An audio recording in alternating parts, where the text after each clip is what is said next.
always liked the way some artists speak about the nature of creativity and inspiration, with many of my favorites conveying a similar message, that they are merely a column of air for the idea to pass through freely, or a shaman bringing something that already exists on another plane into our dimension or our physical, tangible world. Almost like how sculptors of marble speak of the statue being trapped within the stone and themselves letting it free.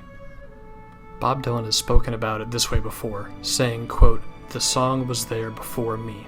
If the idea exists in another way before an artist can capture it and craft it into a medium ready for consumption, I would imagine it's also possible for two separate people to be inspired in exactly the same way, by the same well of creativity, and making something very similar to somebody else.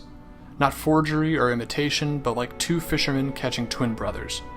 This happens in Hollywood movies every once in a while, where focus tests lead two competing movie studios to produce extremely similar movies that come out in the same season. Ants and A Bug Life, Armageddon and Deep Impact, Olympus Has Fallen, White House Down, The Illusionist, and The Prestige. A week ago, I posted my very first video, The Sophistication of Ma, about Shadow of the Colossus, and how the Japanese concept of Ma permeates every facet of the game. The initial inspiration for the piece came from an interview with Hayao Miyazaki, where he talks about the Japanese expression and how it applies to his movies. And from there I thought, oh man, this applies to a lot of Shadow of the Colossus, this game I really love, I'm going to make this cool video about it and post it online.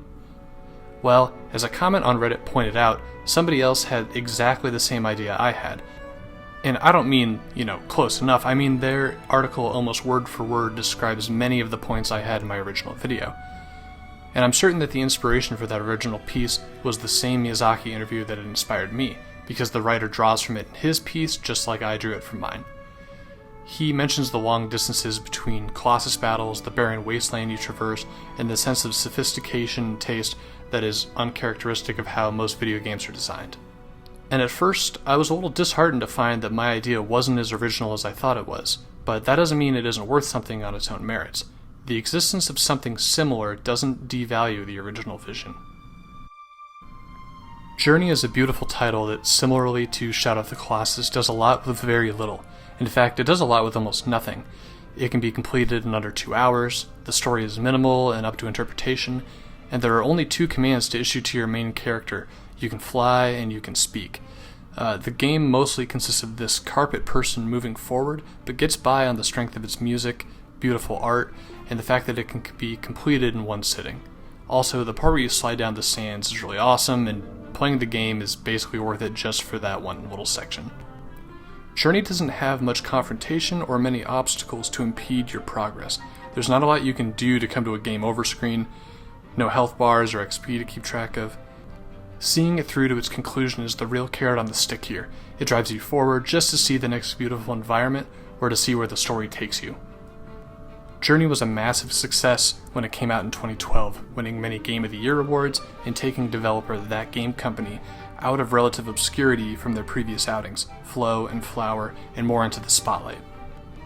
And of course, just like anything that garners that amount of success and praise in the game industry, Journey inspired a legion of games that have followed in its format and taken, let's just say liberally, from its design manual. But the most compelling comparison would have to be Abzu, a game some would describe as an underwater interpretation of Journey. Or is it? The immediate assumption upon seeing these two games side by side is that Abzu is a cheap knockoff of Journey, something the lesser-known developers Giant Squid loved, and they sought to replicate, and they succeeded with to varying degrees. Journey has somewhat flat art and deliberate color schemes, so does Abzu. Journey has 2 buttons, Move Faster and Communicate, so does Abzu. Journey has a soundtrack composed by Austin Wintory, so does Abzu. Even the story and gameplay structure is identical. You wake up and start playing with very little introduction or context provided. You start discovering and exploring the desert or the ocean, depending on which title you're playing. Eventually stumble upon friends that come to your aid, ruins of ancient civilization with hidden secrets. You find something that wishes to destroy this beauty. You succumb to those forces and then awaken in glorious rebirth. Beat for beat, these games are almost identical structurally. But maybe that's okay. Both do have strengths and weaknesses. Journey's second half and winter levels are boring and tedious.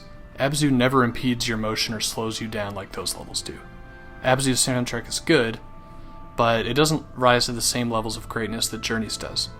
Flying around in Journey is fun, but nothing you can do in that game is nearly as fun as jumping out of the water in Abzu. Journey gets the credit for originality, Abzu gets points for trimming the fat and being better paced overall. Journey has the companionship of other players, but none of these quite compare to the friendship of Shark Bro. Also, I'm not sure what the budgets of these two games were, but it seems like Abzu did a lot more visually with less money. On the surface, it's easy to dismiss one as a cheap knockoff of another, and in some aspects you'd be totally justified. However, to dismiss a new piece as merely a copycat is to write off anything it might have made better about the original. Maybe it was a direct copy, or maybe the developers of Giant Squid were struck by the same lightning bolt of inspiration that Genova Chen and his team were when they were developing Journey. It's possible that both developers went fishing and came back with two very similar fish to reuse the earlier metaphor. And maybe no ideas are that original. Maybe everything is a remix of a remix, and there are surely games that came out before Journey that it took inspirations from. Eco, Flower, Demon Souls. Maybe the nature of inspiration is that everybody steals from everybody that came before, and there truly is no originality except combining disparate elements of the things that you love into something new that everybody can love even more. Maybe the great fountain of creativity is something that is filled by the infinite swath of the human spirit, and every human life and action adds a few more drops. Artists imbibe from the great well and hopefully give something back worthy of the cost.